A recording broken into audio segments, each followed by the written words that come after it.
ভাই, ভাই দাঁড়ান। কিরে সোহেল, এই নোংরা কাপড় চোপড় পরে আমার শ্বশুর বাড়িতে আইসস? তোরে যদি আমার শ্বশুর বাড়ি কেউ দেখে তাহলে কেউ কোনো মান সম্মান আমার থাকবে? ভাই, মান সম্মান দেখার আর সময় নাই। বাড়িতে মা স্ট্রোক করছে, মায়ের হসপিটালে ভর্তি করতে হইব। ডাক্তার কইছে তাড়াতাড়ি যদি হসপিটালে ভর্তি না করি তাহলে মায়ের বাঁচানো সম্ভব না। আর ডাক্তার এটাও বলছে অনেক টাকার প্রয়োজন। অনেক টাকা লাগবে, তা আমি কি করবো? তুই মায়ের নিয়ে হাসপাতালে ভর্তি কর।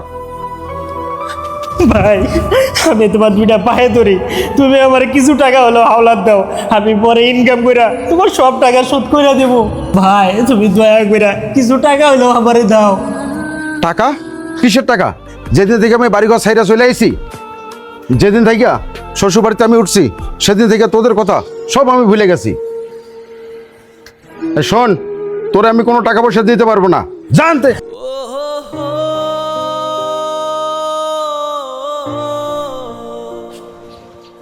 এতদিন আমার দুলাভাইয়ের গাড়ির উপরে বৈশা বৈশা খাইছস, এখন আইছস আমার দুলাভাইয়ের কাছ থেকে মায়ের অসুস্থতা দেখায়া টাকা নিতে।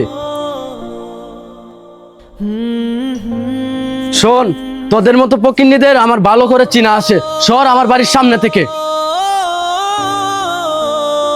শোন, দুলাভাইতে তোরে আস্তে লাথি দিছে, আর আমি তোরে এমন লাথি দিব তোর মাজাটা একবারে ভাঙ্গে দেব।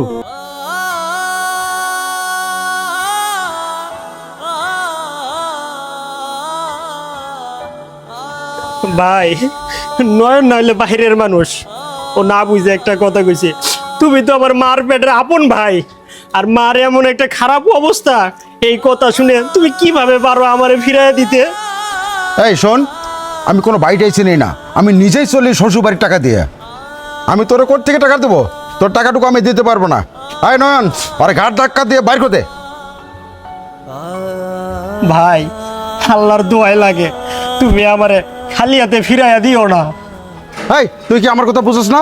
যা এখান থেকে, যা। ভাই, মা কিন্তু আমার একার ছিল না। আমার আগে মা তোমার জন্ম দিছে, এই ছোটবেলা থেকে তোমারে লালন পালন করে বড় করছে। আজ তুমি এই কথা বলতেছো, মা মৃত্যুর সাথে মৃত্যুর শয্যায় পাঞ্জা লড়তেছে। যদি এই মুহূর্তে মার চিকিৎসা না করতে পারি তাহলে কিন্তু মারে বাঁচানো যাবে না। আর আমি আইছি তোমার কাছে মার চিকিৎসার জন্য কটা টাকা নেওয়ার জন্য, তুমি কি না আমার মুখের উপরে না ঘুরে দিলা? আল্লাহর কসম রে ভাই, আমার কাছে যদি একটা টাকা থাকতো তাহলে আমি তোর কাছে কোনোদিনও টাকা চাইতে আইতাম না। শোন, তুই টাকার নেশায় পইরা অন্ধ হয়ে গেছস। জীবনে বাইচা থাকলে কোটি কোটি টাকা কামাইতে পারবি। আজকে যদি এই মা মইরা যায়, সারা পৃথিবী বিক্রি করে দিয়াও এই মারে তুই কিনতে পারবি না। তুই কানবি, তুই হাউ মাউ করে কানবি, সেদিন তুই মারে পাবি না। রক্তের টান যে টাকার চেয়ে বড়, তুই সেটা একদিন হারে হারে টের পাবি। আজকে আমি নোংরা জামা কাপড় পরে আইছি দেখা তোর মান সম্মান যাবে। এদিকে যে মায়ের খারাপ অবস্থা, মা যদি মারা যায় তখন কি তোর মান সম্মান যাবে না? আর তোর কিসের মান সম্মান রে, যে কিনা মা ছোট ভাইরে বাড়িতে ফালায় থুয়া শ্বশুর বাড়ি আইসা ঘর জামাই থাকে, তার আবার মান সম্মান আছে? তোর মতো বড় ভাইরে আমি থুতু দেই, থু।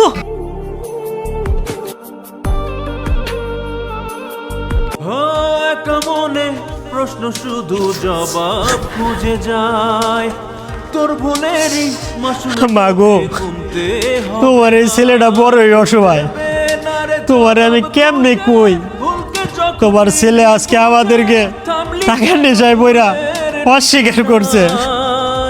বন্ধুরে যে এই ছেলেটারে তুমি ছোট্টবেলা থেকে খাওয়ায় লেখাপড়া করে বড় করলা, আজকে সেই ছেলেটাই বাইরে চিনে না, মায়ের চিনে না।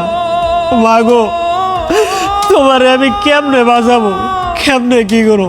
মা, তুমি আমার ক্ষমা করে দিও।